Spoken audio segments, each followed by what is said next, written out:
Again, this is mainly a voiceover video of myself and my friend fishing, fly fishing together with the Honwave inflatable and the ePropulsion electric outboard motor.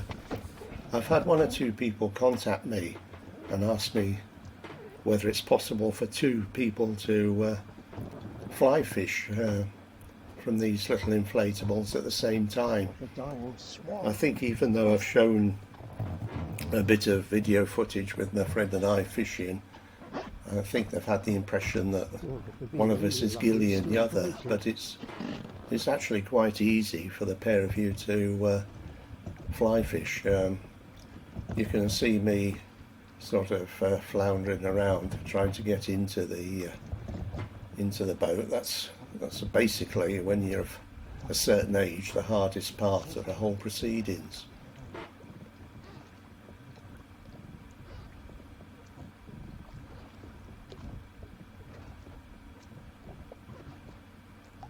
That's without a doubt the worst side of it, isn't it, actually? Yeah. Right.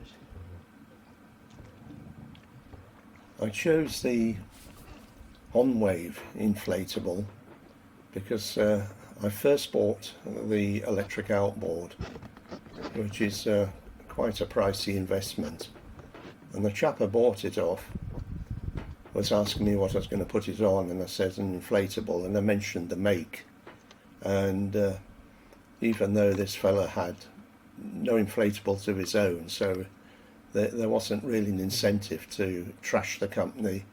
He says, well, if you buy that certain make of inflatable, you'll find that you're wasting your money, because after a little more than a year it won't be fit for use.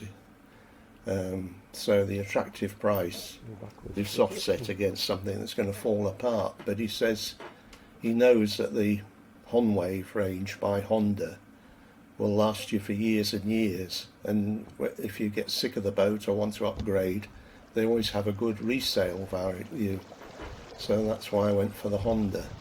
I chose a 9-foot size because at the time when I had my RAV, that was about the biggest that I could get into the back of the RAV. Now I've got changed to a larger, older car. I would have definitely bought an 11-foot or the next size up, because there's very little in the price difference, but it'll give you a little bit more space.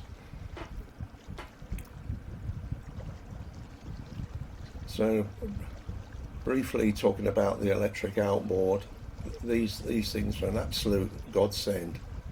They're quiet, they don't pollute, they run really efficiently.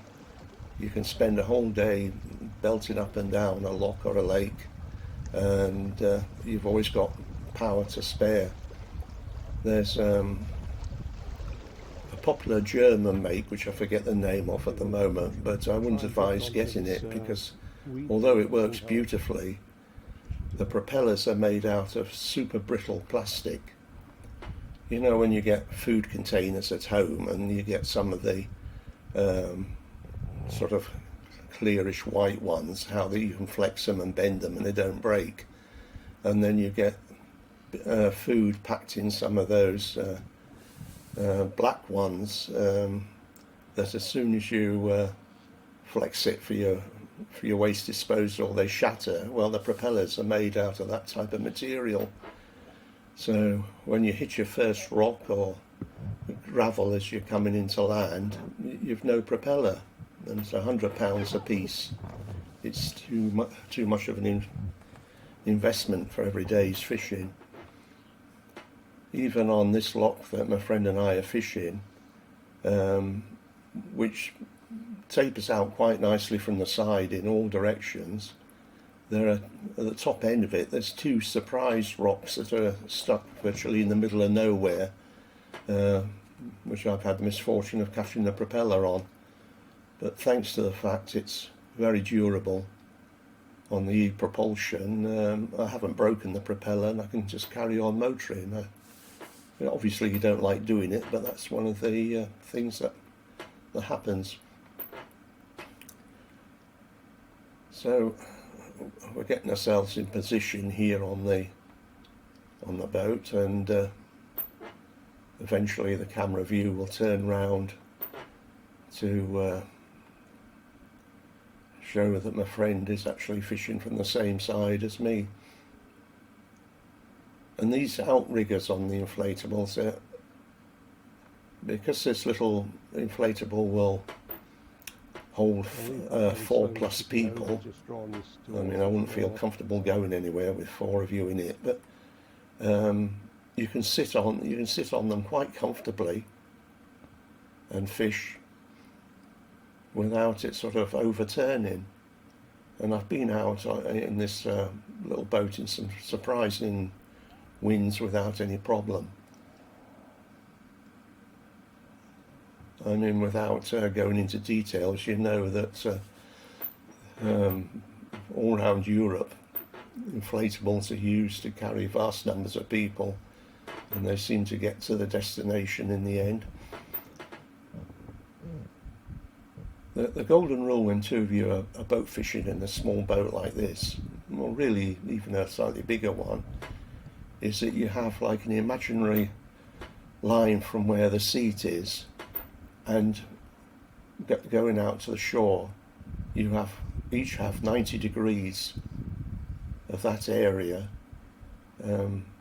is your area to fish, so you're not deliberately crossing lines with each other, which causes no end of problems. It's usually the issue you have with a novice when they go boat fishing for the first time. They'll see a rise past you and try and cover it, and the next thing the pair of you have got your fly lines tangled. So I'll show you with an indicator on the screen what I mean about which area you fish in. Obviously, if your companion or yourself is playing a fish, and the other person can then cast into your water, so to speak.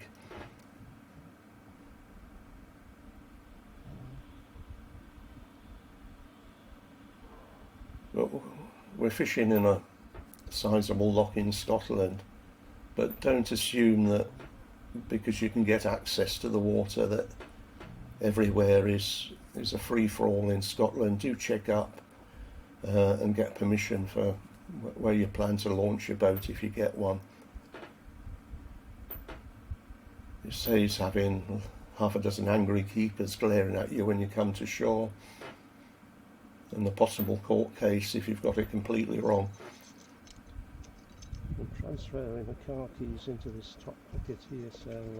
but with a little bit of asking about, you'll find that there's plenty of opportunities in Scotland and the Lake District and parts of Wales to fish from a little boat like this.